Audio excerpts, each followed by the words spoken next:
Our summer roster preview series rolls on here on Locked On Tar Heels. Today, we move from the freshmen to the sophomores, and we're starting with Seth Trimble. What's this man going to be like in year two? Pat Kilby and I are about to unpack it.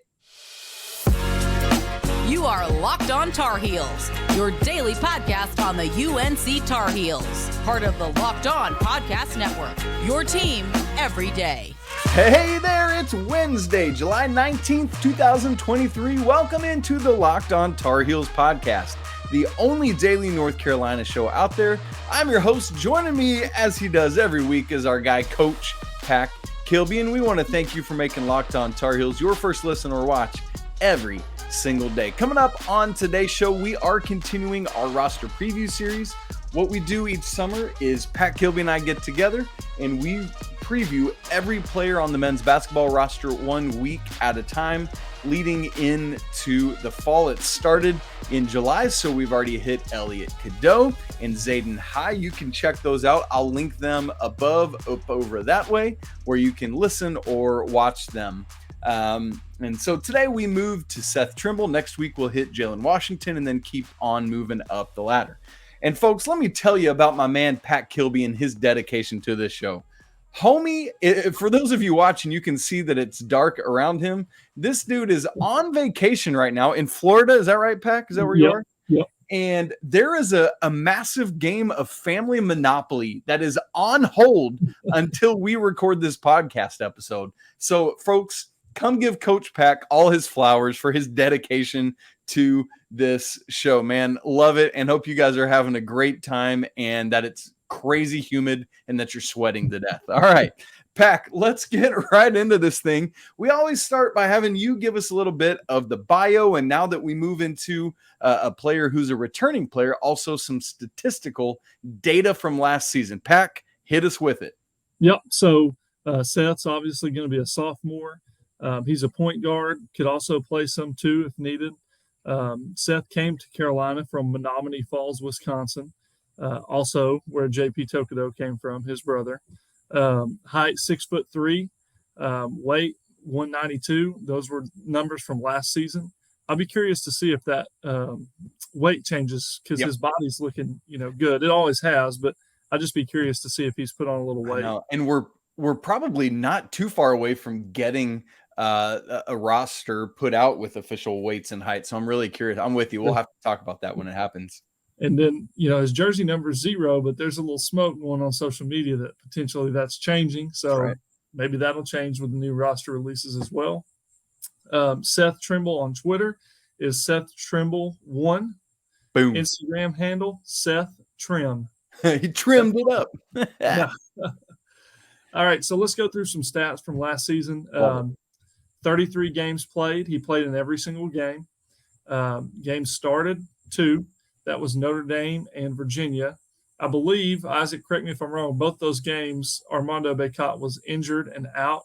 And so it was Pete. Armando played in both of those. That's right. It was Pete. Yeah. So those were those games where you and I were just talking about this, where it seemed like, all right, maybe Coach Davis is going to switch to this 3-guard lineup because it was he, RJ, and Caleb, all 3 in that starting lineup, along with Leaky and Armando. That's exactly right. Yeah. And so his minutes per game was 9.8. His season high was 23 in that Notre Dame game that he started. And that's kind of like what you were talking about when we all thought maybe we were transitioning to a little bit more of that 3-guard lineup. 1.8 points per game, 58 total on the season. 0.8 rebounds per game, 27 total. That's something that's got to go up for him. 0.6 assists, 21 total. And 0.6 turnovers, 20 total. 9 blocks and 6 steals. Field goals, 20 for 44, so he's 45.5% from the field. 1 for 6 from 3. Need that to improve for sure. That's at 16.7%. Now, granted, that's on minimal attempts, but still need him to be better there. 17 of 31 from the free throw line at 54.8%. Yeah, Peck, I'm with you on those last two, both free throws and three-pointers. Just such a small sample size that it's tough. I would imagine, though, that free throw number would have gone way up with more attempts and more minutes played. Yes. But it's just not there. Well, speaking of minutes played, I think that is going to be a big kind of storyline with Seth in our conversation today, Pack, because as you said, he played 9.8 minutes per game last year. There were some times when it seemed like he was going to get more run, and then the back half of the season, it just dropped off. I'll give you some very specific numbers on that here in just a minute, folks. If you're if you saw my Twitter on Tuesday night, I actually tweeted something about it, so you might already know. But Pack, here's what I want to ask you, and we can unpack this right out of the gate with it. We know that Simeon Wilcher decommitted from North Carolina a while ago, and there was some speculation, hey, do we need to refill out the backcourt a little bit? And I think both you and I had the thought of, no, I think Carolina probably has what they need in the backcourt. It's just maybe a little bit of a reallocation of minutes. So my question that I want us to answer is this. Is there anyone on the roster that that will benefit more from Simeon Wilcher's decommitment than Seth Trimble? What do you think?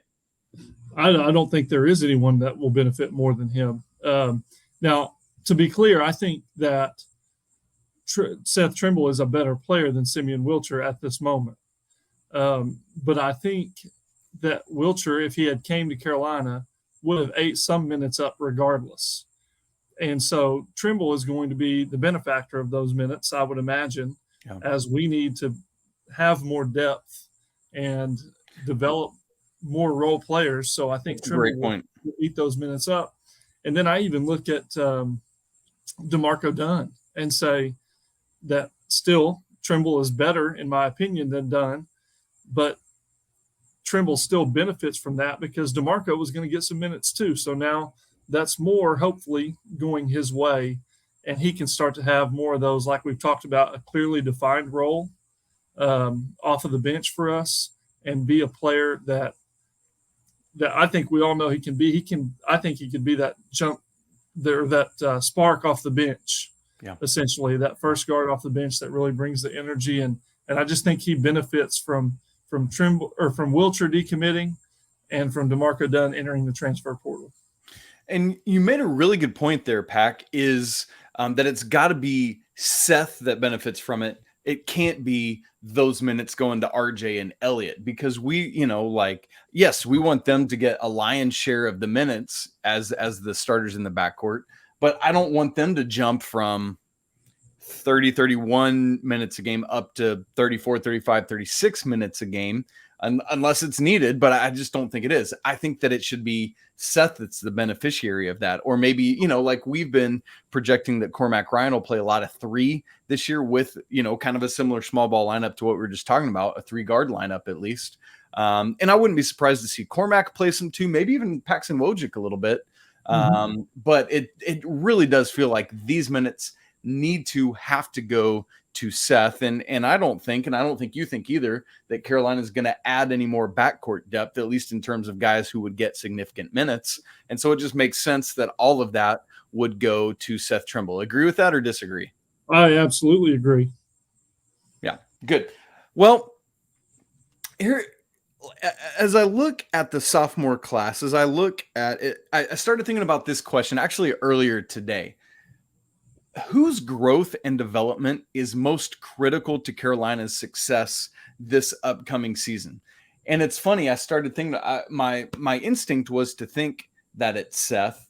And then I thought, actually, I think it's Seth and Jae'lyn, Washington, not Withers. And so I was like, man, actually, I think it's both sophomores that really need to take a massive leap for Carolina to kind of get to the heights they want to get to.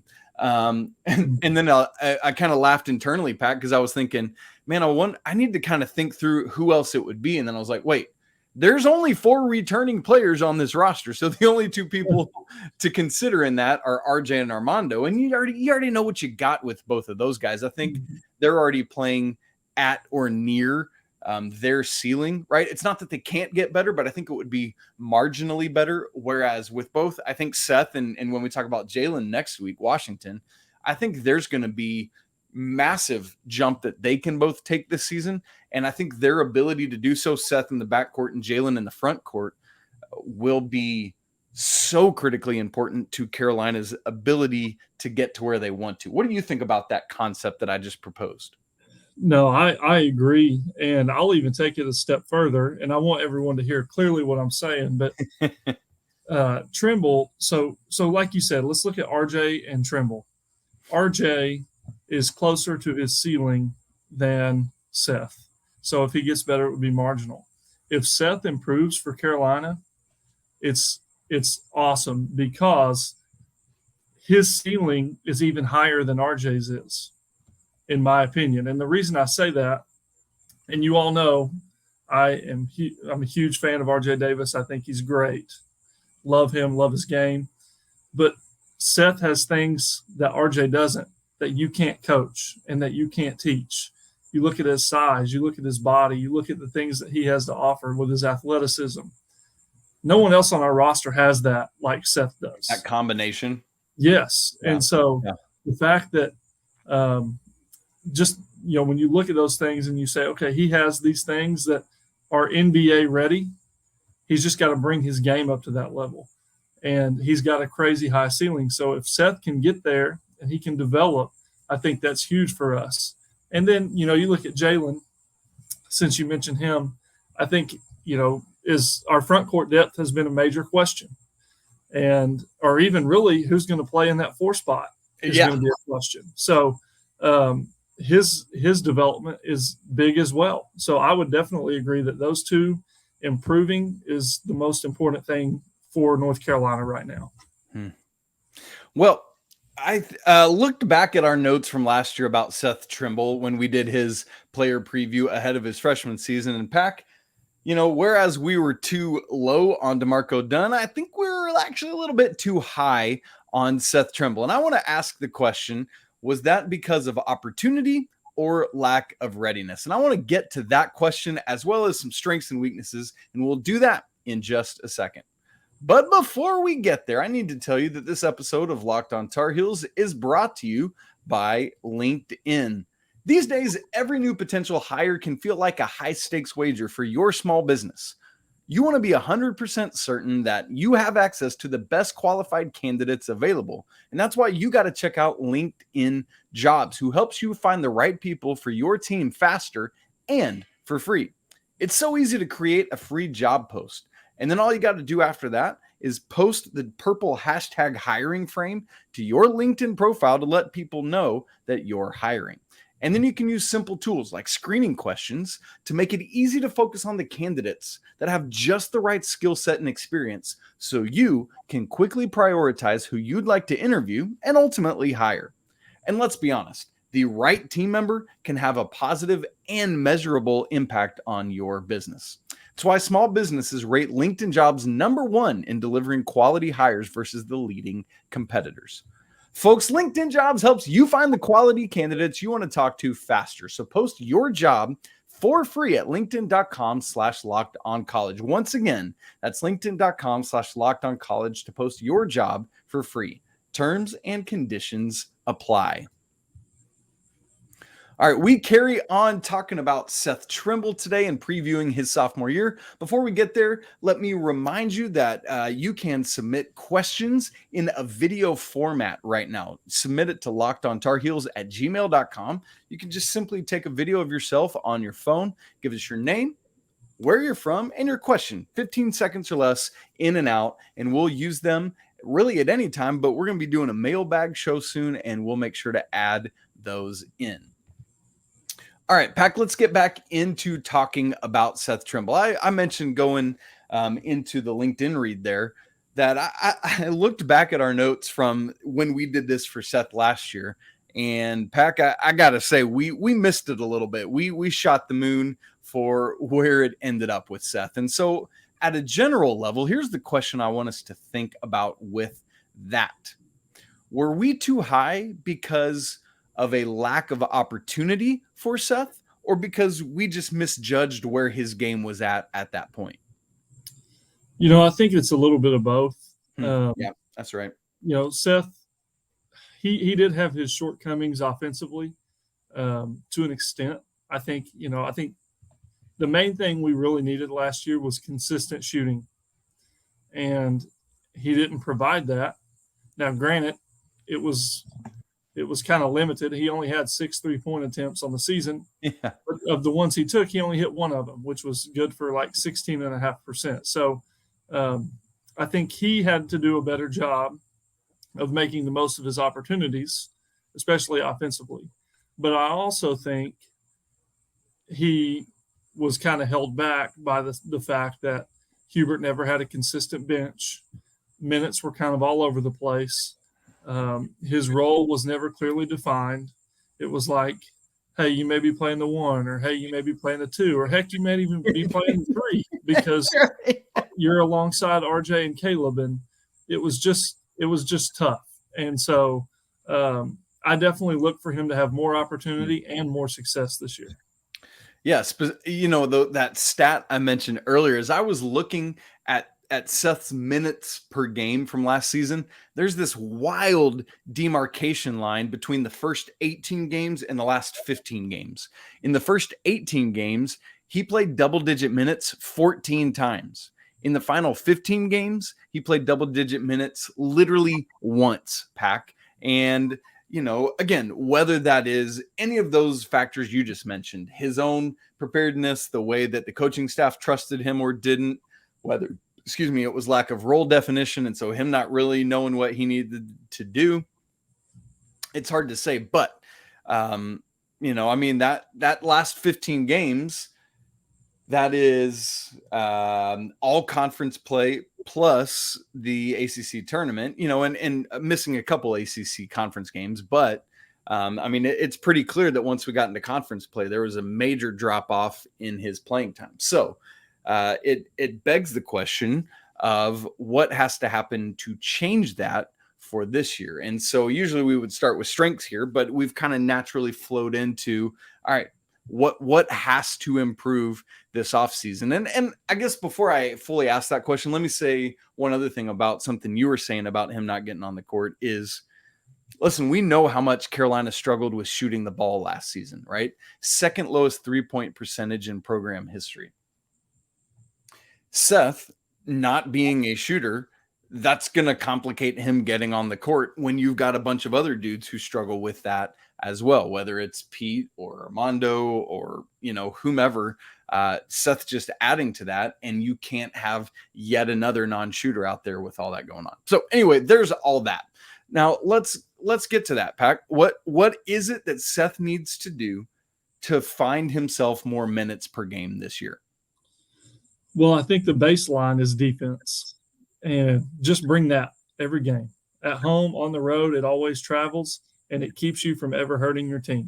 And let's be honest, I think Seth does that. And as far as perimeter defense, he may be the best defender we have because of his ability to move laterally.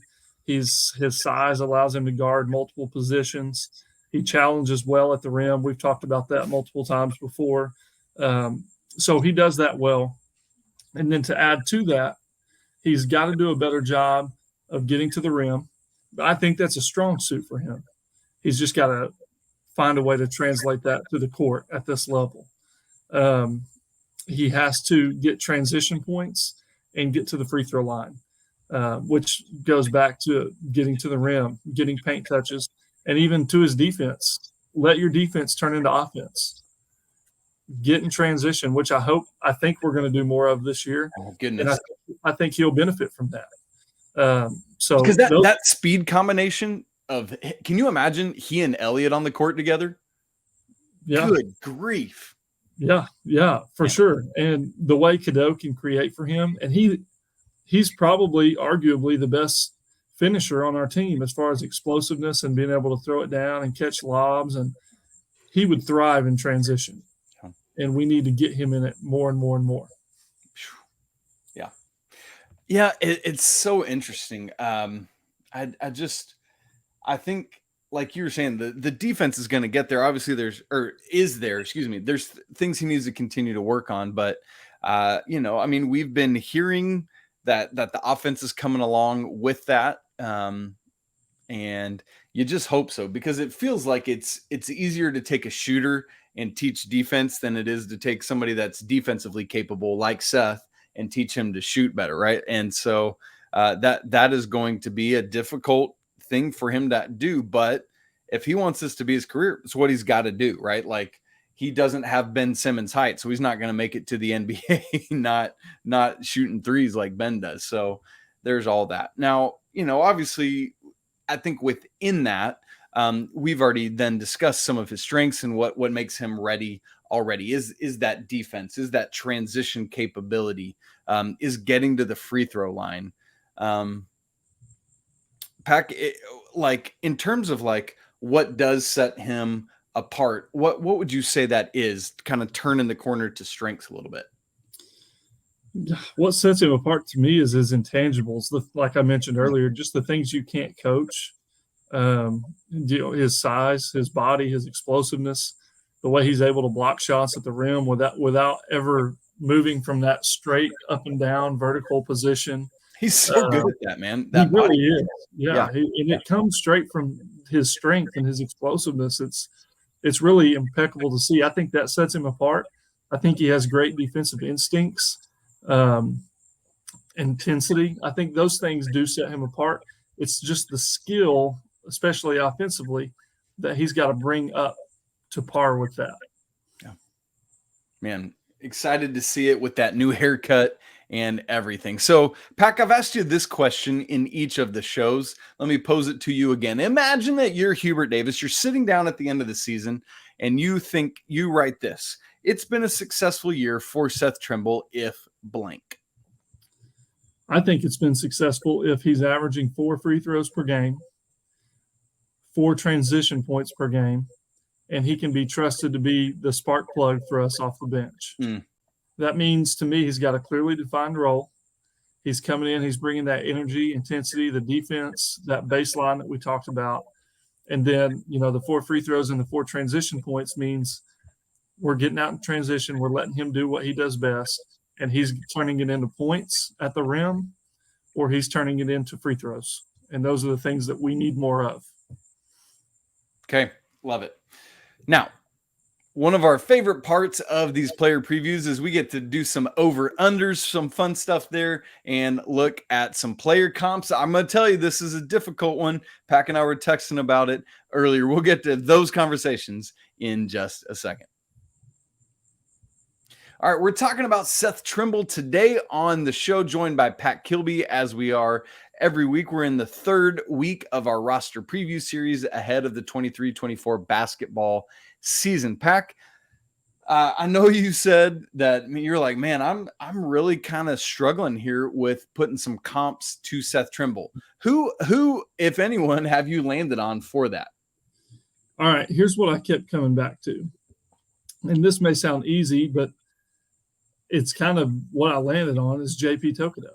I mean, that's a good call. Like, come on, Pac, it's his brother. Well, it is, but they're pretty similar, right? Yeah. Like, let's not make this harder than it has to be. Yeah, they both have their struggles, offensively, but man, they're explosive, they're strong, they're stout, they have great bodies, they do a lot of things well on the defensive end. I do think Seth is, more offensively skilled than JP, or I think he will prove to be more offensively skilled, and I think his ceiling is higher. But right now, I like that comparison. I think they're very similar. Okay, there you go. I love to hear that. Let's go to some over-unders. This always excites me. You ready?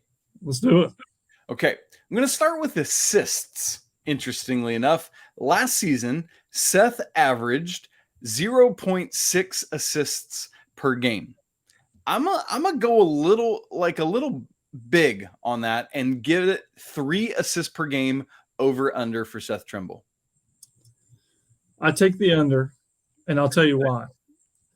I just think the way teams are going to guard him, it's going to be tough for him to create for his teammates until he proves that they've got to guard him differently. That's right. And so his junior year, I'm taking the over because I think he's going to improve. But right now, I'll take the under on that. Okay. I'm with you too. I could see, like, if I put it at 2, I might give a push, but I thought I'd bump it up and go a little too high on that. But I'm taking the under this year as well. And I think some of that as well is the factor of the guys around him. Like if he's on the court with Elliot, like it's going to be going to Elliot. Harrison Ingram's capability as a point forward. Now if Seth is kind of the dude running the second unit, that might change the calculus on that for me. But I think ultimately what you're saying, I buy into. All right. I literally just changed the number on this one. I bumped it up a little bit. 13 minutes per game average, over or under. And as a reminder, Pack, he played 9.8 minutes per game last season. I'm taking the over. We've kind of talked about this before, but the backcourt is a little bit more freed up now with Simeon Wilcher decommitting and then D'Marco Dunn entering the transfer portal. Now, obviously, we brought some guys in, but I still think there's a clear spot for Seth to play, in my mind, 14 to 16 minutes per game. And so that's why I take the over there. Yeah. Okay. That's right in the range. I think I would, if you gun to my head, I'd go 15 minutes a game this season. Now I need to an exercise I want to do before the season starts is sit down and just allocate all 200 minutes and see like what I legitimately think it will go out to everyone. I think that's a fun exercise that I've never really sat down and done before, but I think sounds like a lot of fun. We should do that sometime. All right, Pat, here's the last over under. As a reminder, Seth, this is points per game. Last year was at 1.8 points per game. I'm going to kind of go up a little bit on this one as well and set it at 5. I'll take the over again. Okay. I expect some improvement. I expect him to be put in better spots in transition. The pieces around him are better, so there's going to be more opportunity for him to attack and get paint touches and get to the rim, get to the free throw line. Plus, I think, like I mentioned, I think he's going to be 14 to 16 minutes per game, so I'll take the over. Yeah, I think I can get there with you because he should get one transition bucket a game. Mm-hmm. At least, as you said, he should get to the rim a time or two and get fouled, a couple times a game. It feels like in what we expect Carolina's offense to do and the way we expect Carolina to share the ball this year, given the personnel updates and changes, I think there's enough for that to be a reality for Seth. Also, you talked about the smoke surrounding maybe a jersey number change. I feel like all the kind of rustlings I've been hearing internally are that, Seth has been continuing to work really, really hard offensively. I mean, he knows that is a struggle for him or was last year. The coaching staff is not mincing words about that. They're being very honest with him and he knows it himself. And so I think there is very much a path to doing that. Now, I'm not going to go crazy and put it at like 10, but I'm thinking maybe 6 or 7 points a game for Seth, given that jump in minutes, as you just said, is a reasonable number to expect. Yeah, and all these are dependent on Hubert playing his bench. So there you go. Let's hope for positive change. Yeah. And I think going back to, and you harp on this all the time, but is with better role definition this year, not just for Seth, but for everybody, I think that just would put this team in such a better spot. And I think Seth is a major part of that. So we'll have to wait and see what happens. Just I'm waving that role definition banner for you, my friend, Pat Kilby. All right, folks, that's it for today's episode of Locked on Tar Heels. As we said, we'll be back next week to preview Jae'lyn Washington. Can't wait for that. And also, Pat and I are going to have a little not extra episode, but usually it's just one per week. Coming up in a couple weeks, we're going to have 2 Pat Kilby episodes. Going to be a lot of fun. That week, we'll be talking about Harrison Ingram. And we got a little bit of a summer pickup game draft for you coming at you. That'll be a lot of fun as well. You can follow the show on Twitter, Locked on Heels. You can follow Pack at Coach_K23 or me at Isaac Shade. Again, email the show lockedontarheels@gmail.com. For those of you watching, you can subscribe on YouTube. Just hit that button right down there. Smash the like button to let us know you were here and leave your comments and thoughts about Seth Trimble. It's always a great day to be a Tar Heel. I'll be right back with you tomorrow, but until then, peace.